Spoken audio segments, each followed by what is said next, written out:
رحمت کا فرشتہ 1 میل دور چلا جاتا ہے۔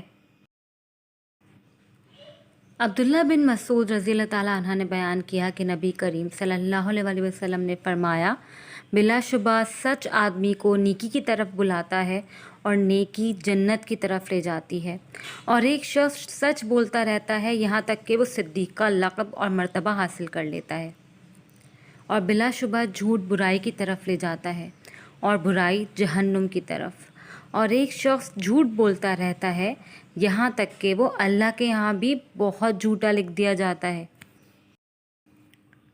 اچھا، کیا آپ کو معلوم ہے چغلی کیا ہے اور چغلی کرنا کیسا ہے؟ حضرت حذیفہ رضی اللہ تعالیٰ عنہ سے روایت ہے کہ رسول اللہ صلی اللہ علیہ وسلم نے فرمایا، چغل خور جنت میں نہیں جائے گا۔ غیبت اور بہتان کیا ہے اور ان دونوں میں فرق کیا ہے؟ حضرت ابو ہریرہ رضی اللہ تعالیٰ عنہ سے روایت ہے کہ رسول اللہ صلی اللہ علیہ وسلم نے ارشاد فرمایا، کیا تم جانتے ہو کہ غیبت کس کو کہتے ہیں؟ صحابہ رضی اللہ تعالیٰ عنہ نے عرض کیا، اللہ اور اس کے رسول ہی زیادہ جانتے ہیں۔ آپ صلی اللہ علیہ وسلم نے ارشاد فرمایا، اپنے مسلمان بھائی کی غیر موجودگی میں اس کے بارے میں ایسی بات کہنا جو اسے ناگوار گزرے، یعنی اگر وہ یہ بات سن لے تو اسے پسند نہیں آئے، بس یہی غیبت ہے۔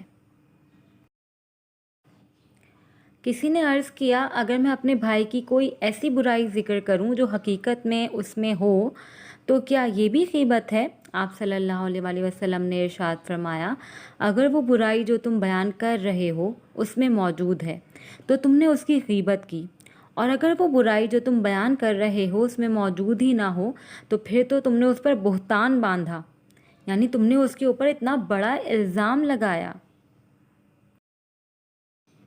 حضرت انس رضی اللہ تعالیٰ عنہ روایت کرتے ہیں کہ رسول اللہ صلی اللہ علیہ وسلم نے فرمایا، جب میرا رب مجھے معراج پر لے گیا تو میں ایسے لوگوں کے پاس سے گزرا جن کے ناخن تانبے کے تھے، وہ اپنے چہروں اور سینوں کو ناخنوں سے نوچ رہے تھے۔ میں نے پوچھا، اے جبرائیل، یہ کون لوگ ہیں؟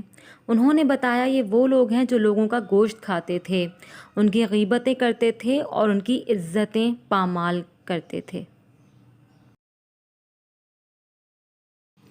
بد زبانی اور گالم گلوچ کرنا کیسا ہے؟ یعنی دوسروں کو گالیاں دینا اور بری باتیں بولنا دوسروں کو، یہ کیسی بات ہے؟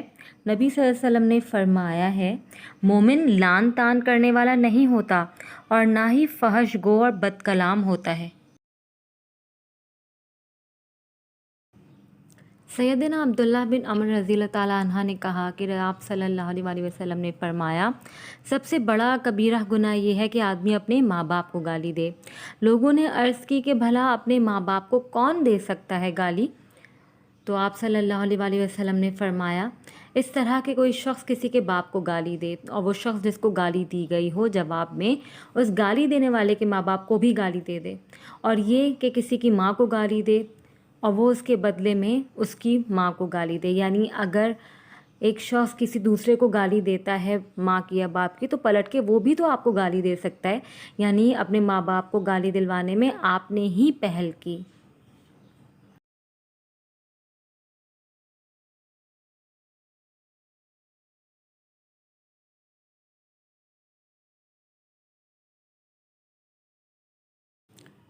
ایک اور حدیث ہے، ابو ہریرہ رضی اللہ تعالیٰ عنہ سے روایت ہے کہ رسول اللہ صلی اللہ علیہ وسلم نے فرمایا، جو کوئی اللہ اور آخرت کے دن پر ایمان رکھتا ہو اسے چاہیے کہ اچھی بات کہے ورنہ خاموش رہے۔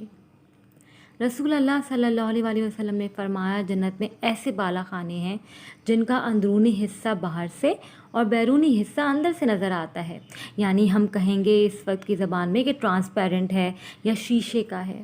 ابو مالک اشعری رضی اللہ تعالیٰ عنہ نے پوچھا، اے اللہ کے رسول صلی اللہ علیہ وسلم، یہ بالا خانے کن لوگوں کے حصے میں آئیں گے؟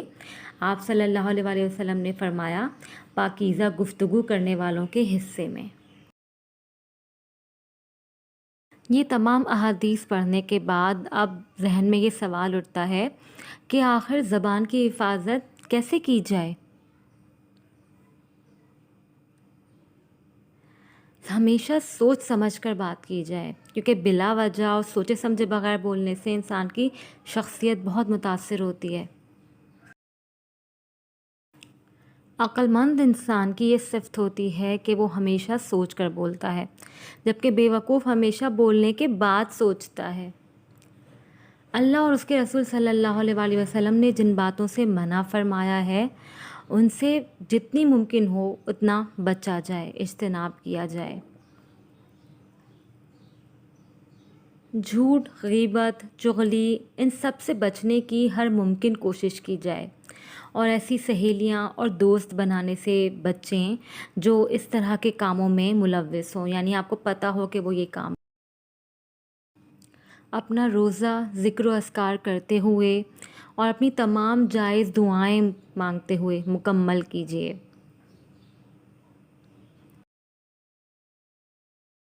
امید ہے آپ کو یہ ویڈیو ضرور پسند آئی ہوگی۔ اس طرح کی مزید تربیتی ویڈیوز دیکھنے کے لیے ہمارا چینل سبسکرائب کر لیں۔ اللہ حافظ۔